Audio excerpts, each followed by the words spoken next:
Mi propia madre intentó quitarme la custodia de mi hija alegando que yo no estaba bien mentalmente, solo porque no quise criarla según sus reglas. Ahora no puede acercarse a nosotras. Todo se fue al carajo el día que llegó una carta del juzgado. Custodia.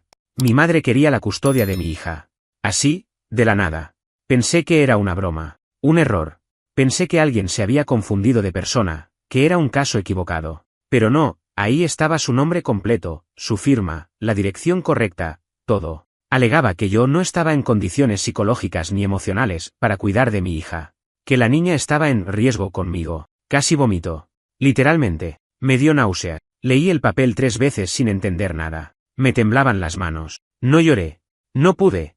Era una mezcla tan absurda de rabia, tristeza, traición y desconcierto que el cuerpo se me congeló. Me senté en el piso de la cocina y me quedé ahí, como una piedra. Esa noche no dormí. Me quedé sentada al lado de la cuna de mi hija como una estatua. Ella dormía tranquila, con su mantita de animalitos, con su peluche mordido, con la boquita medio abierta. ¿Cómo podía alguien ver eso y decir que no estaba bien cuidada? ¿Cómo mierda se atrevía mi madre? Nunca fui la hija perfecta, pero tampoco fui una mala madre. Lo sé.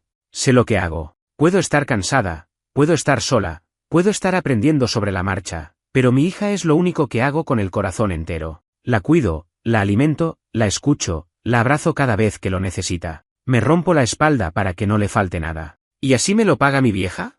¿Tratando de sacármela? Hasta ese momento, nunca había imaginado que podría hacer algo así. Sí, siempre fue controladora. Siempre quiso meterse en todo. Desde cómo le cambiaba los pañales hasta con qué médico la llevaba. Pero pensaba que era parte de su personalidad.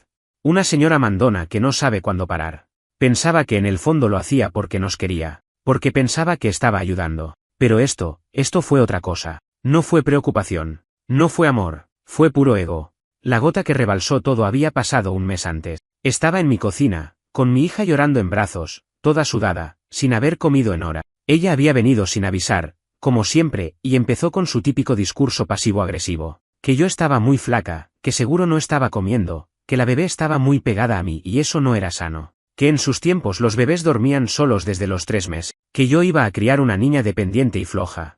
Que seguro estaba deprimida. Que no debía estar sola. Que no debía criarla así.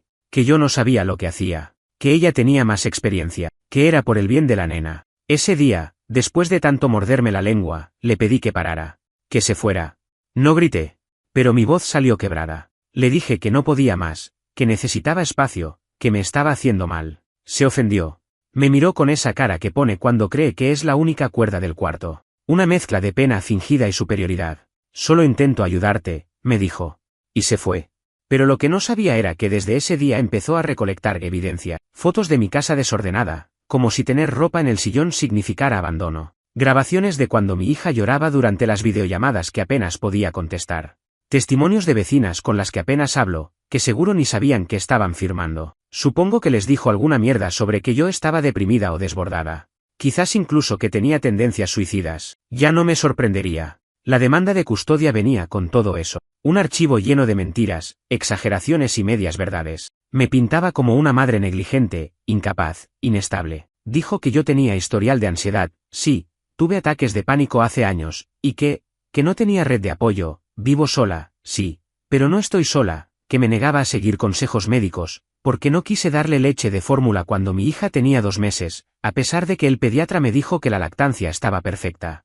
El colmo fue leer que decía que yo aislaba a mi hija del resto de la familia, que impedía el desarrollo emocional de la menor al mantenerla lejos de su abuela. ¿Quién carajos escribe así?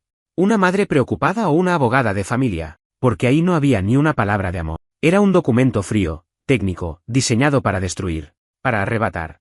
Y lo más retorcido de todo, no lo hizo porque pensara realmente que mi hija estaba en peligro, lo hizo porque no podía soportar no tener el control.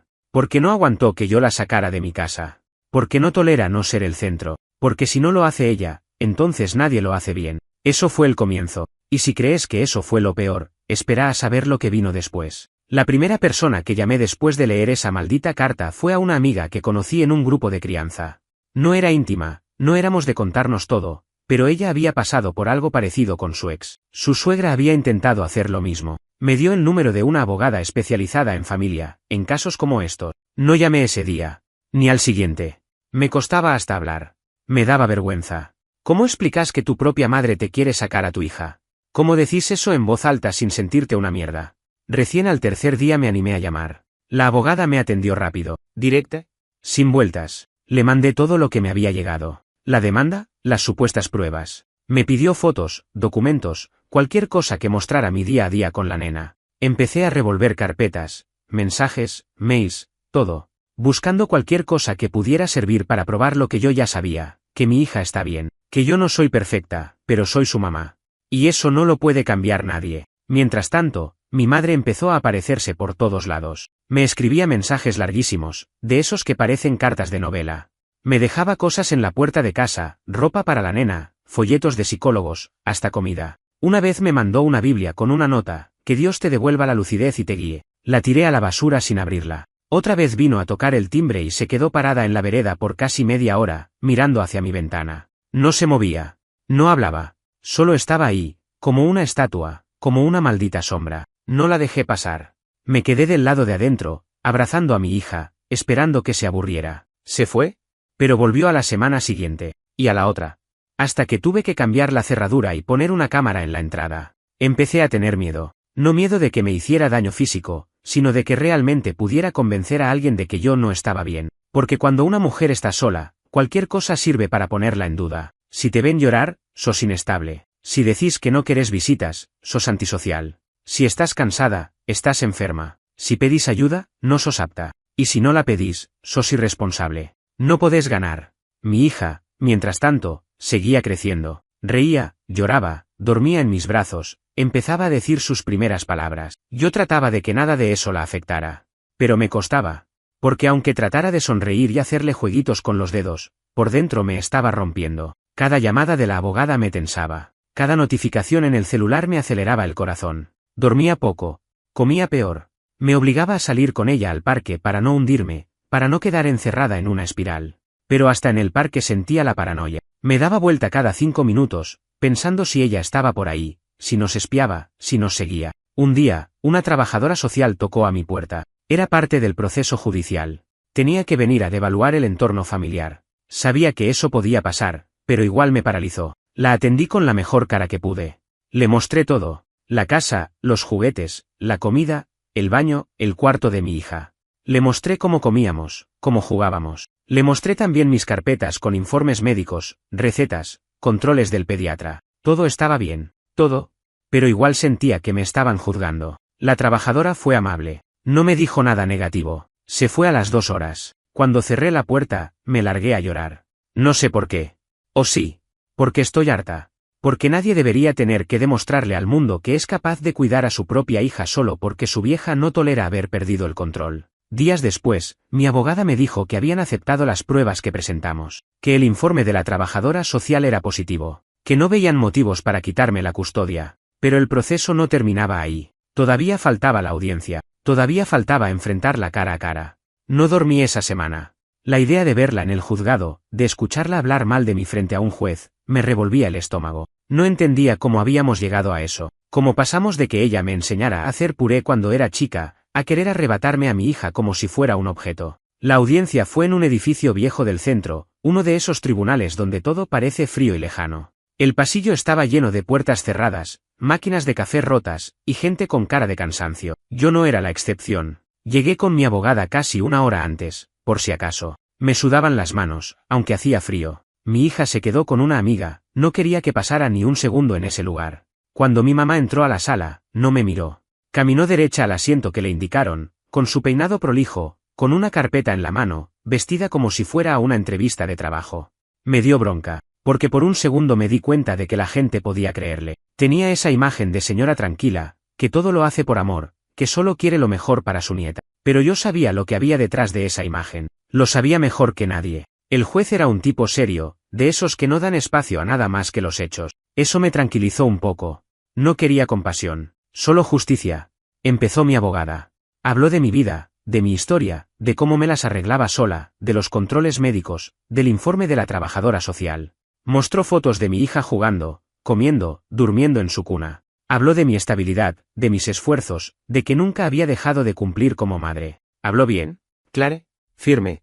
Mientras ella hablaba, yo miraba al frente, sin mirar a mi madre, sin moverme, sin llorar. Después le tocó a la abogada de mi madre. Y ahí empezó el teatro. Dijo que mi madre solo buscaba garantizar el bienestar de su nieta, que había evidencias preocupantes sobre mi estado emocional, que había registrado episodios de aislamiento y signos de desequilibrio, que yo no tenía con quién dejar a la niña en caso de emergencia, que estaba siendo hostil con su propia madre, que eso mostraba inestabilidad emocional, que su intención no era separarnos, sino tener la custodia compartida, para poder colaborar activamente en la crianza. Mentira. Todo era mentira. Y ahí mi madre habló. Y juro que casi me levanto y me voy. Usó ese tono dulce, ese que usa con la gente que no la conoce, ese de señora buena que solo quiere ayudar. Dijo que me amaba, que me veía desbordada, que su única intención era evitar una tragedia, que ya había perdido un hijo, mi hermano, que murió hace años en un accidente, y no quería perder a su nieta también. Mencionó ese dolor, lo metió en el medio como excusa, como si su duelo justificara todo. Y lloró. Lloró frente al juez. Se secó los ojos con un pañuelo, y juró que no quería quitarme a mi hija. Solo protegerla.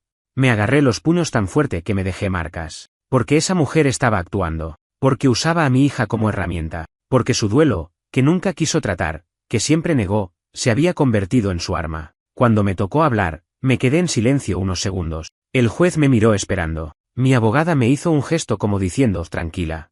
Y hablé.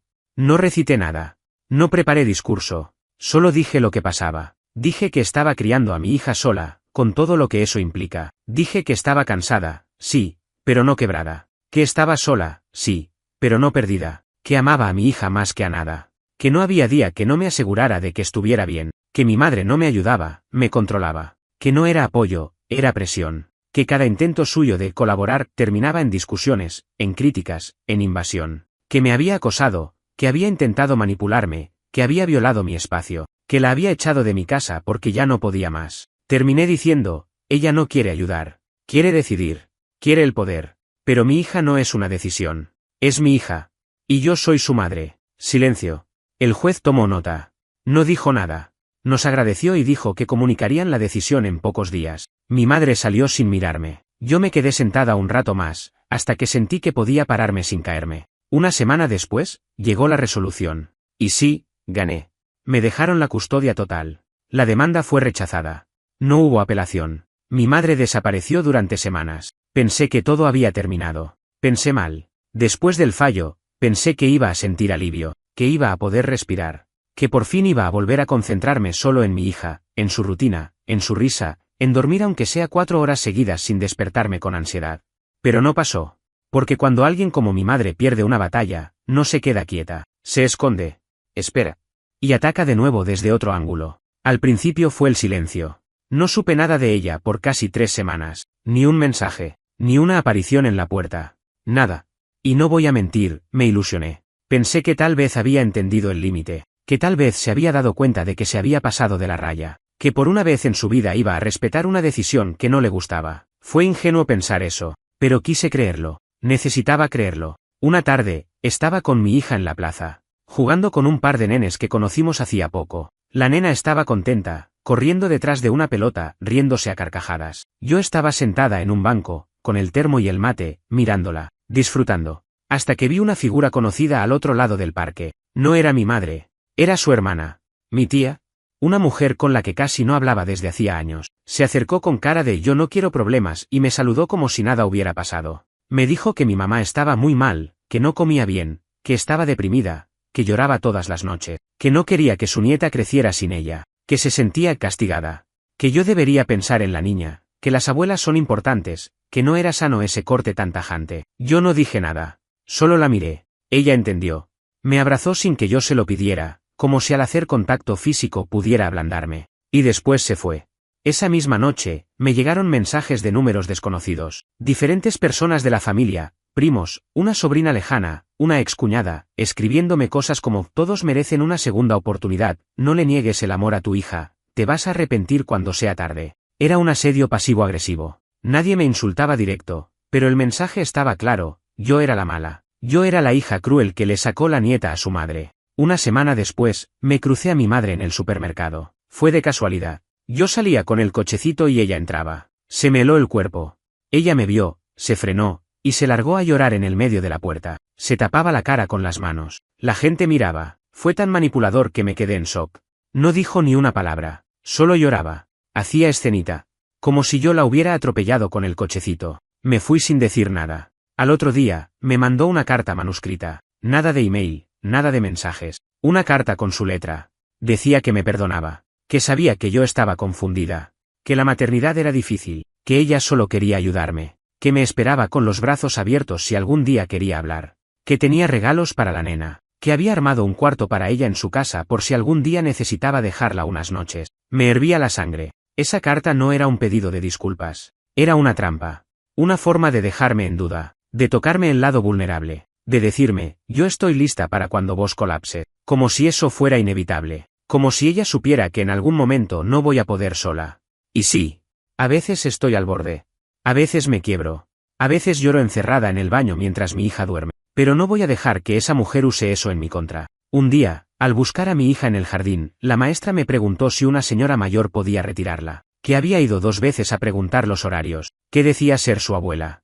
Me temblaron las piernas. Le dije que bajo ningún motivo debía permitir eso. Que si esa mujer volvía, me llamaran. Que no tenía permiso. Nunca. Ni hoy ni nunca. Le conté todo a mi abogada. Me dijo que lo documentara. Que siguiera guardando pruebas. Que aún con la custodia, debía protegerme. Que a veces las cosas vuelven a escalar. Y no estaba equivocada. Porque unas semanas más tarde, lo que mi madre hizo, no fue solo una provocación. Fue cruzar una línea que ya no tenía vuelta atrás. Pensé que ya lo había visto todo. Pensé que con la demanda judicial mi madre había tocado fondo. Pero no. Aún le quedaba una jugada más, y esta no solo fue retorcida, fue peligrosa. Una tarde, estaba en casa preparando la cena. Mi hija jugaba con sus bloques en la alfombra del living. Habíamos tenido un día tranquilo por fin. Nada raro, nada tenso. Solo un día como los que venía esperando hacía meses. Me acuerdo que puse música bajito, abrí la ventana de la cocina y pensé, capaz esta pesadilla está terminando. No pasó ni media hora cuando golpearon la puerta. Golpes insistentes, rápidos, como si fuera una emergencia. Abrí, pensando que era la vecina o algo urgente. Y eran 2 oficiales de policía. Lo primero que sentí fue una mezcla de confusión y miedo. No entendía qué hacían ahí. Pensé que era por otro departamento, algún error. Pero no. Preguntaron por mí. Dijeron mi nombre completo. Preguntaron si mi hija estaba en casa. Cuando dije que sí, uno de ellos se puso serio y dijo que habían recibido un llamado anónimo denunciando negligencia infantil en este domicilio. Me quedé muda. Entraron. Revisaron el departamento. Me hicieron preguntas sobre la rutina de mi hija, sobre mi estado mental, sobre mi red de apoyo. Mientras uno hablaba conmigo, el otro miraba a mi hija, le preguntaba cómo se sentía, si comía bien, si tenía miedo de algo. La nena no entendía nada. Me miraba con la cara desorientada. No lloró, pero se notaba incómoda. No sabía qué estaba pasando. Después de casi una hora, se fueron. Dijeron que no veían nada preocupante pero que igual debían redactar un informe y enviarlo a los servicios sociales. Que yo debía esperar contacto en los próximos días. Que colaborara. Que estuviera atenta. Les pregunté si podían decirme quién hizo la denuncia. No podían. Pero uno de ellos, antes de irse, me miró y dijo, no es raro que en estos casos los llamados anónimos vengan de algún familiar con el que hay conflicto. Esa noche no dormí. Otra vez. Otra vez el mismo ciclo, miedo, angustia, impotencia. ¿Hasta dónde estaba dispuesta a llegar mi madre? ¿Hasta qué punto estaba dispuesta a mentir, a joder con nuestras vidas, con tal de tener razón? Porque ya no era por la nena. No era amor. Era poder. Era orgullo. Era un yo te dije que no podías sola. Llamé a mi abogada a la mañana siguiente. Le conté todo. Me pidió que escribiera una declaración de lo que pasó. Que anotara hora, nombres, detalles. Que sacara fotos del estado de la casa, de la comida, de la ropa de mi hija, de todo. Que me preparara por si me llamaban de servicios sociales. Y así fue. Me citaron 3 días después. Tuve que ir con mi hija a una oficina en el centro, donde otra trabajadora social nos evaluó. Me hicieron preguntas absurdas. Si mi hija tenía cepillo de dientes, si usaba cinturón en el auto, si tomaba agua sola, si yo dormía bien, si tenía pareja, si tenía amigos, como si ser madre sola ya fuera, en sí mismo, sospechoso. Al final, me dijeron lo mismo que siempre, que no veían motivos de preocupación, pero que igual dejarían constancia del episodio, que estarían observando. Y eso fue lo que más me destrozó. No el hecho de que vinieran, sino saber que ahora estoy en un sistema, que ahora soy un caso abierto, aunque no haya nada mal, que ahora, cada movimiento mío puede ser juzgado por una denuncia anónima, que mi madre encontró la forma de instalar la duda, aunque todo esté bien, Esa noche no podía dejar de pensar, si se aparece otra vez en el jardín, si convence a alguien de que yo no estoy bien, si inventa otro llamado, si manda otro oficial, cuánto falta para que le crean. ¿Cuántas veces más voy a tener que defenderme por ser una madre sola que no quiere la ayuda de una mujer tóxica? Mi hija no entendía nada, pero empezó a hacer preguntas. ¿Quiénes eran esos señores? ¿Por qué te pusiste triste, mami? Y ahí me quebré. Me encerré en el baño y lloré como no lloraba desde hacía meses, porque yo estoy acostumbrada al dolor, al rechazo, a la presión. Pero que todo eso le llegue a ella, eso no lo aguanto. Ese fue el punto de inflexión. Decidí que ya no iba a seguir aguantando. Ya no iba a dejar que ella tuviera ni una sola entrada más a nuestras vidas. No cartas, no visitas, no mensajes, no mediadores, nada. Al día siguiente pedí una orden de restricción. Y ahí sí, las cosas empezaron a cambiar. Pedir una orden de restricción contra tu propia madre no es algo que una persona normal espera hacer en su vida. No es algo que te enseñan a manejar. Nadie te prepara para eso. Nadie te explica cómo se siente ir a una oficina del Estado y decir en voz alta, quiero que esta mujer no pueda acercarse más a mí ni a mi hija. Esta mujer que me dio la vida. Esta mujer que está destruyendo la mía. La oficial que me tomó la declaración no se sorprendió. Me miró con una mezcla de distancia y rutina, como si ya hubiera escuchado 100 veces lo mismo. ¿Quién es?, me preguntó. Mi madre. Anotó sin levantar la vista. ¿Convive con usted? ¿No hubo agresión física? No acoso, amenazas, entradas sin permiso. Sí. Todo eso. Denuncias previas. No formales. Me pidió que explicara todo. Lo de la demanda de custodia, lo del supermercado, lo del jardín, la carta, la denuncia anónima. Le mostré capturas, copias de la carta, fotos de la vez que se quedó parada frente a casa. Lo escuchó todo con cara neutral, como si estuviera leyendo un manual técnico. Me dijo que lo más probable era que me dieran una orden temporal, mientras se evaluaba si era necesario extenderla. Yo solo asentí. No esperaba justicia, esperaba espacio. Paz. Que no se acercara más. Que no tuviera ningún motivo para volver a tocar la puerta, para rondar por el barrio, para hacer llamadas anónimas. La orden salió a los 2 días. Temporal. 30 días. No podía acercarse a menos de 300 pies de nosotras. No podía contactarnos por ningún medio. Si lo hacía, podía ser arrestada. Me temblaron las manos al leerla. No porque dudara, sino por todo lo que eso significaba. Lo real que se había vuelto todo. Lo oficial. Y como era de esperarse, no se lo tomó bien. El primer mensaje llegó desde otro número. Un número con código de área distinto. Sabía que era ella. Decía, no puedo creer que hiciste esto. Me mataste. No respondí. Al rato otro, tu hija va a crecer odiándote. Vas a terminar sola. Lo bloqueé. Ese mismo día me llamó una vecina. Me dijo que mi madre había pasado por su casa llorando, que le dijo que yo la tenía prohibida de ver a su nieta, que yo estaba enloquecida. La vecina no sabía qué decirme. Me llamó como si estuviera atrapada entre dos mundos. Le agradecí por avisar. No le expliqué nada. Ya no iba a justificarme más. Pasaron unas semanas así. Silencio tenso. Una calma incómoda. El jardín de mi hija también fue notificado. En la puerta, un cartel con su nombre entre paréntesis. Nadie ajeno podía llevarse a la nena. Nadie que no estuviera en la lista. Yo era la única. Me sentía segura, pero también expuesta. Como si toda mi historia estuviera escrita en una hoja que cualquier persona podía leer si prestaba atención. Una mañana, la directora del jardín me pidió hablar. Me llevó a su oficina. Me mostró unas hojas. Habían recibido una carta firmada por mi madre. Otra vez. Decía que estaba preocupada por el entorno familiar, que su nieta no estaba desarrollándose adecuadamente, que pedía que la institución interviniera en favor del bienestar emocional de la menor. Otra vez ese tono legal, frío, manipulador. Como si ella fuera una experta en crianza y yo una amenaza. La directora me preguntó si estaba al tanto. Le conté todo. Le mostré la orden de restricción. Se sorprendió. Me dijo que iba a guardar una copia en el archivo del jardín. Que nadie volvería a molestarme con eso. Que lo sentía. Y fue la primera vez que alguien, fuera de mi abogada, me dijo lo siento sin hacerme sentir que tenía que justificarme por proteger a mi hija. Cuando se venció la orden temporal, fui con mi abogada a renovarla.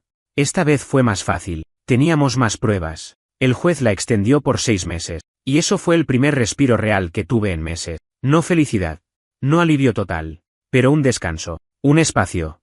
Un par de semanas sin sentir que alguien me observaba desde la esquina. Mi hija empezó a dormir mejor. Yo también. Volvimos a ir al parque sin mirar por encima del hombro. Empezamos a salir más, a jugar más, a reírnos más. Mi casa empezó a sentirse como hogar otra vez. No como una trinchera. Pero yo sabía que esto no era el final. Mi madre nunca aceptó límite. Nunca perdió una guerra sin intentar otra. Y su siguiente jugada no fue contra mí. Fue contra mi hija directamente. Pensé que con la orden de restricción ella se iba a mantener lejos, que el miedo a una denuncia formal, a meterse en problemas legales, le iba a poner un freno. Pero no. Cuando alguien como ella pierde el acceso directo, empieza a buscar grietas. Y si no encuentra grietas, las inventa. Todo parecía calmarse. Mi hija volvió a su rutina. Dormía mejor. Comía mejor. Empezaba a hablar con más claridad. Y a veces, en medio de alguna conversación o juego, me soltaba cosas como la abuela va a venir otra vez, o por qué la abuela estaba llorando. Yo solo le decía que no, que por ahora no, que no pasaba nada. No sabía qué más decirle sin cargarla con mierda que no le corresponde. Pero evidentemente, algo se le había quedado grabado. Hasta que un día, algo raro pasó. Llegó un paquete por correo a mi departamento. No tenía remitente, pero sí el nombre de mi hija escrito con marcador en la caja. Pensé que era un error, o algo que había comprado online y olvidé. Lo abrí. Era una caja llena de juguetes. Nada raro en sí. Muñecas, libros, peluches. Pero todos tenían una etiqueta pegada. Todas con mensajes. Algunas decían cosas como de tu abuela que te ama, pensando en vos cada día, nunca me voy a rendir con vos. Otras tenían frases que daban miedo, algún día vas a saber la verdad, tu mamá no me deja verte, te espero siempre. Sentí una mezcla de asco, bronca y miedo. Agarré todo, lo metí de nuevo en la caja, y la llevé directo a la estación de policía. Hice la denuncia. Adjunté fotos, escribí el reporte, entregué la caja entera. El oficial me dijo que era una violación indirecta de la orden de restricción, que si bien no había contacto físico ni directo, eso contaba como un intento de acercamiento. Y lo peor, si lo hacía una vez, podía hacerlo otra vez. Después de eso, empecé a revisar todo. Revisé a quién le había dado mi dirección últimamente. Pensé si se la pudo haber pasado a alguien sin darse cuenta. Mi mayor sospecha era el jardín. Pero no, ahí estaba todo controlado. La única posibilidad era que algún familiar, tal vez de esos que me escribieron mensajes a los días de la demanda, hubiera colaborado con ella. Pero no tenía cómo probarlo. Esa misma semana, la maestra del jardín me pidió hablar otra vez. Me congelé. Otra vez esa sensación de algo pasó. Me mostró un dibujo que había hecho mi hija. Era ella, una mujer con pelo blanco, y un cartel que decía te extraño. Me explicó que no había nada alarmante, que los niños dibujan lo que tienen en la cabeza, que no significa que esté sufriendo, pero que le llamaba la atención que últimamente repitiera mucho que tenía otra casa, que su abuela la esperaba ahí. No podía creerlo. No solo me estaba acosando a mí. Estaba intentando meterse en la cabeza de mi hija. Plantar ideas, confundirla. Crear una narrativa donde ella era la víctima, la buena, la que amaba, y yo la que prohibía, la que alejaba. Me dieron náuseas. Ahí fue cuando decidí que no podía seguir sola. Empecé a llevar a mi hija a terapia, una psicóloga infantil recomendada por la pediatra. Al principio fue difícil, no sabía cómo explicarle a mi hija por qué íbamos a hablar con una señora. Pero de a poco, se fue soltando. Dibujaba, contaba cosas, jugaban. Y la psicóloga me dijo algo que me marcó, tu hija no está dañada, pero está alerta. Está sintiendo tensiones que no entiende. Y si no la ayudamos ahora, esas cosas se le van a quedar para siempre. Me rompió. Porque todo lo que hice fue para protegerla. Todo lo que aguanté, lo hice por ella. Y aún así, el daño se colaba. Como agua por las rendijas. Aunque yo cerrara todas las puertas, pedí extender la orden de restricción por un año más. Esta vez con pruebas nuevas, la caja, los dibujos, los mensajes. Me la dieron. Esta vez, definitiva. Mi madre fue notificada. No podía acercarse, ni enviar cosas, ni usar intermediarios. Cualquier violación era delito. Después de eso, se desató otra tormenta. Un primo me llamó para decirme que mi madre estaba mal de verdad, que yo la estaba empujando a una depresión, que estaba hablando de irse para siempre, que yo iba a tener la culpa. Y ahí supe que todo había terminado. Porque esa fue su última carta. Su carta sucia, baja, manipuladora. La amenaza emocional. La que había usado conmigo desde que tengo memoria. Si no haces lo que quiero, me destruyó. Y va a ser tu culpa. Ya no me afectó. No me generó culpa. Me generó asco. Y ahí entendí que no hay nada más peligroso que una persona que usa el amor como arma. A partir de la orden definitiva, todo cambió. No de un día para otro. No con fuegos artificiales ni una sensación de libertad instantánea. Cambió en lo lento, en lo silencioso, en lo real. La primera semana sin mensajes, sin visitas, sin que nadie tocara el timbre, sin sobres, sin remitente. La segunda, con mi hija preguntando menos por la abuela. La tercera, sin tener que revisar la cámara de la entrada cada vez que alguien pasaba por la vereda. Y ahí supe que estábamos saliendo. Empezaron a pasar cosas simples, cotidianas, cosas que antes estaban manchadas por el estrés constante. Llevé a mi hija al cine por primera vez. No me preocupé si alguien nos seguía. Volvimos caminando sin apurar el paso. La llevé a un cumpleaños en la casa de un compañerito del jardín. Me senté a tomar un café con otras madres. Reí de verdad. Sentí que podía mirar alrededor sin esperar que algo explote. Yo también volví a terapia. Empecé a hablar de todo esto desde otro lugar. Ya no desde el miedo, desde la reconstrucción. Empecé a entender cosas que antes me negaba a aceptar, que lo que viví fue abuso, que el hecho de que viniera de mi madre no lo hacía menos grave, que no estaba exagerando, que proteger a mi hija no me hace una hija ingrata, ni una paranoica, me hace una madre. También entendí que parte del trauma era esa idea de que todo lo que hago tiene que ser perfecto, porque si no, alguien va a usarlo en mi contra, que no puedo mostrar debilidad, que tengo que tener la casa limpia, la heladera llena, la agenda ordenada, la sonrisa puesta. Porque si no, alguien como ella va a señalarme y decir, ven, no puedes sola. Y no puedo con todo, pero eso no significa que no pueda ser madre. Lo que no puedo es vivir siendo vigilada, evaluada, juzgada. Lo que no puedo es criar a mi hija con una sombra atrás diciendo que va a arreglar todo si yo me caigo. Lo que más me costó aceptar fue que mi madre no va a cambiar. Nunca. Que ese personaje que conocí cuando era chica, esa mujer que me abrazaba cuando tenía fiebre o me preparaba el desayuno los domingos, ya no existe. O tal vez nunca existió como yo creía. Tal vez siempre fue así. Tal vez yo no quise verlo. Cortarla de mi vida no fue fácil. No lo es. Todavía hay días en los que la pienso, en los que me imagino cómo sería todo si no fuera tan jodida, en los que veo a mi hija jugar y me digo, ojalá tuviera una abuela presente, una que le diera amor de verdad. Pero después recuerdo lo que pasó. Y entiendo que eso no es amor, que nunca lo fue, que una abuela que ama no hace lo que ella hizo, no denuncia, no manipula, no miente, no asedia, no destruye. Y cada vez que mi hija me abraza, cada vez que se duerme tranquila sabiendo que estoy ahí, cada vez que me dice, te quiero, mami, sé que hice lo correcto, que estoy construyendo algo distinto, que el ciclo se rompe conmigo. Mi madre sigue viva, vive a unas cuadras, supongo que sigue inventando historias, supongo que habrá gente que le cree. Me da igual, ya no me importa lo que ella diga, ya no me importa si se hace la víctima, si dice que su hija la abandonó, que le quitaron a su nieta, que fue una madre ejemplar y yo una desagradecida. Me da igual, porque hoy mi hija me mira a los ojos sin miedo, y yo también puedo mirarme al espejo sin culpa. Y con eso, basta.